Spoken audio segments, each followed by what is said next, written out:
On est un PAT départemental, donc c'est un PAT qui est plutôt thématique. Un PAT départemental qui a d'abord soulevé des questions parce que les départements n'ont plus la clause de compétence générale. Et du coup, on était un peu embêtés pour agir vraiment sur un PAT agricolo-agricole, comme je les appelle. Et donc, on a souhaité se concentrer sur notre compétence obligatoire, qui était la compétence sociale, et de travailler sur l'accessibilité alimentaire des publics précaires. Donc, c'est le fil conducteur de notre PAT. Donc, on a déposé la candidature à l'appel à projet du PNA en 2019, et donc on a été lauréat en 2020.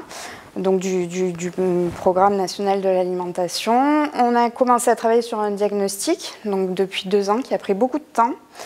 Un diagnostic qui s'est focalisé et sur le volet social et sur le volet agricole. Donc d'abord, sur le volet social, 3 études ont été réalisées. Donc une étude sur l'aide alimentaire en Vaucluse, parce qu'on n'avait pas de données sur l'organisation de cette aide alimentaire, et donc de l'accessibilité supposée des publics précaires à une alimentation de qualité.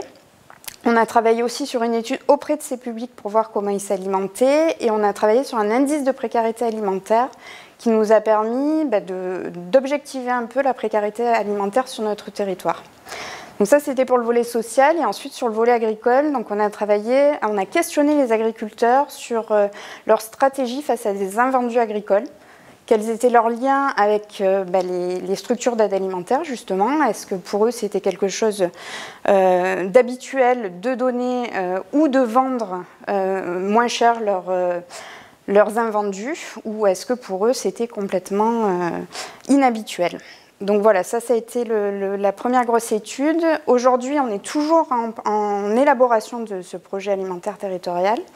On est au début de la concertation, on va la lancer, et donc on espère avancer sur beaucoup de projets.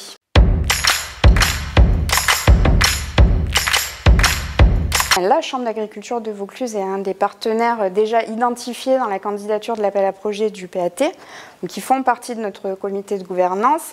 Et on a une habitude de travailler avec eux depuis très longtemps. Et donc là, ils se sont engagés à travailler surtout sur le volet restauration collective, puisqu'on a ensemble une mission, enfin un projet qui s'appelle AgriLocal 84, qu'on travaille depuis une petite dizaine d'années sur le département. Donc on avait déjà des habitudes de travail.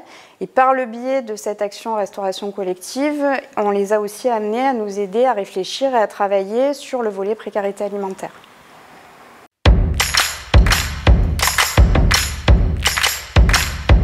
C'est très important, je pense, pour un porteur de projet d'adhérer au RNPAT parce que ça permet d'avoir une interconnaissance des acteurs nationaux, d'avoir aussi tout ce qui est méthodologique. Ça nous permet d'avancer.